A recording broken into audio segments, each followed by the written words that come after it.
Khotbah pertanyaan minggu ini adalah epistel untuk peringatan Hari Pentakosta, Minggu 31 Mei tahun 2020. Nats khotbah diambil dari Galatia pasal 5 ayat 16 sampai dengan ayat ke-26 dengan topik minggu Roh yang Menuntun.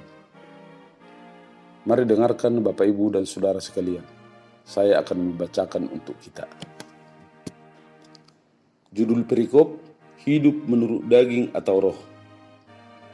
Maksudku ialah, hiduplah oleh roh, maka kamu tidak akan menuruti keinginan daging. Sebab keinginan daging berlawanan dengan keinginan roh, dan keinginan roh berlawanan dengan keinginan daging. Karena keduanya bertentangan, sehingga kamu setiap kali tidak melakukan apa yang kamu kehendaki. Akan tetapi jikalau kamu memberi dirimu dipimpin oleh roh, maka kamu tidak hidup di bawah hukum Taurat.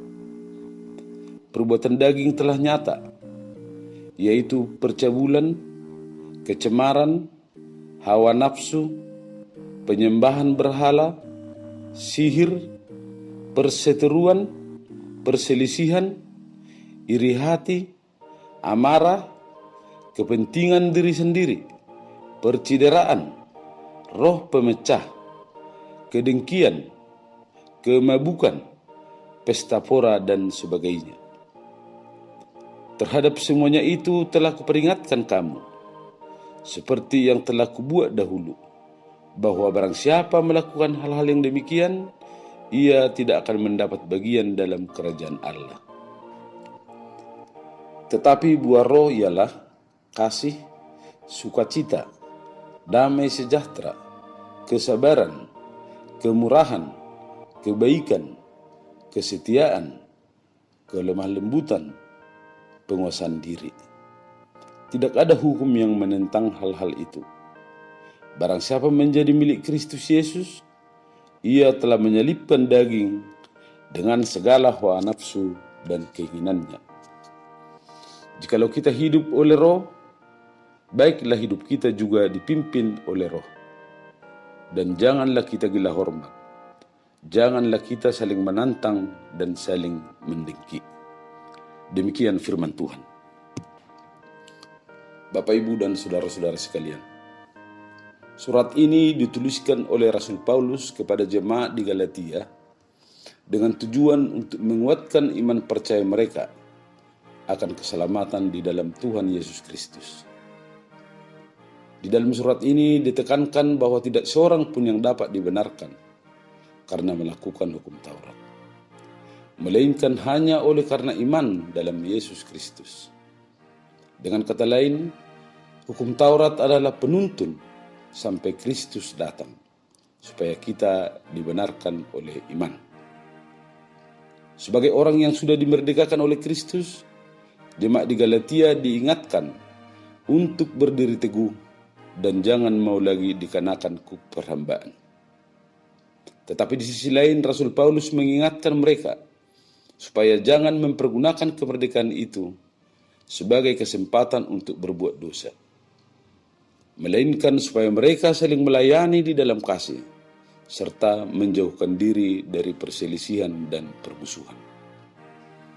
Selanjutnya mari kita lihat nats yang menjadi khotbah kita. Judul perikopnya adalah hidup menurut daging atau roh. Di dalam suratnya ke jemaat di Galatia, Rasul Paulus memisahkan dengan jelas apa dan bagaimana perilaku orang yang masih dikuasai oleh kedagingan dengan sikap orang yang sudah dikuasai oleh roh. Di ayat 19 sampai dengan ayat 21, Rasul Paulus menuliskan 15 perbuatan daging, yaitu percabulan, kecemaran, hawa nafsu, penyembahan berhala, sihir, perseteruan, perselisihan, iri hati, amarah, kepentingan diri sendiri, percideraan, roh pemecah, kebencian, kemabukan, dan pesta pora. Kemudian Rasul Paulus mengkontraskan perbuatan-perbuatan daging tersebut dengan sikap orang yang sudah dipimpin oleh roh.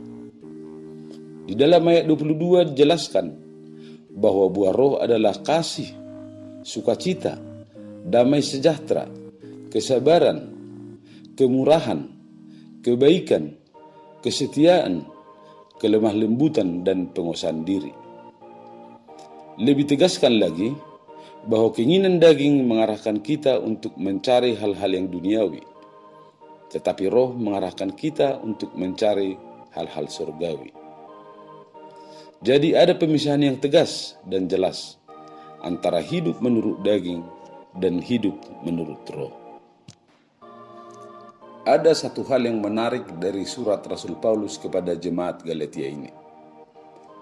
Setelah menjelaskan perihal apa saja yang termasuk sebagai perbuatan daging, Rasul Paulus memberi catatan penting mengenai perselisihan yang terjadi di dalam hidup persekutuan jemaat Galatia. Kehidupan yang pada mulanya saling melayani berdasarkan kasih, berubah menjadi kehidupan yang saling membenci, penuh fitnah dan gila hormat. Bapak, Ibu, dan saudara-saudara sekalian yang terkasih dalam nama Yesus Kristus. Melalui firman ini kita dapat mengambil pelajaran yang penting sebagai berikut. Yang pertama, tidak dapat dipungkiri bahwa kehidupan gereja masa kini juga sering dilanda kemelut yang sangat mengganggu suasana persekutuan dan menjurus ke perpecahan. Pertengkaran, saling fitnah, dan iri hati adalah menu sehari-hari di tengah-tengah persekutuan kita. Sesama anggota jemaat yang dipersatukan dalam persekutuan oleh Yesus Kristus, kita tidak lagi saling menasihati.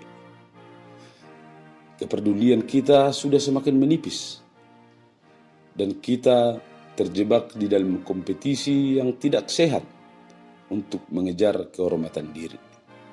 Dan barangkali 9 dari 10 perselisihan di gereja adalah karena faktor keakuan, produk keinginan daging. Yang kedua, sebagai warga persekutuan yang telah dibebaskan dari kuk perhambaan, ternyata kita tidak sepenuhnya terpaut dan bergantung kepada Kristus. Masih banyak jemaat yang terbenam di lumpur okultisme. Masih punya allah-allah cadangan di dompet dan di laci meja kita.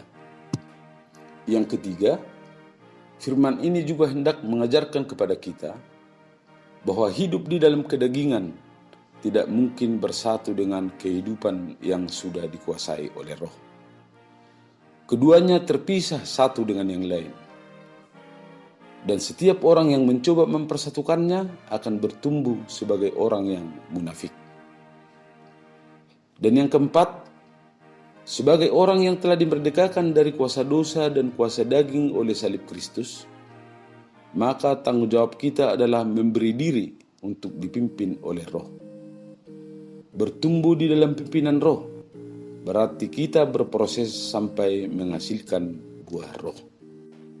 Bapak, Ibu, dan saudara-saudara sekalian dalam nama Yesus Kristus, marilah kita sambut hari Pentakosta dengan sukacita. Kita persiapkan diri kita sepenuhnya, ibarat gelas yang kosong untuk diisi dan didiami oleh Roh Kudus. Tidak boleh setengah hati, tidak boleh mendua hati, karena Roh Kudus tidak bersedia bertetangga, apalagi berbagi tempat dengan Mammon. Kiranya Tuhan memampukan kita. Amin.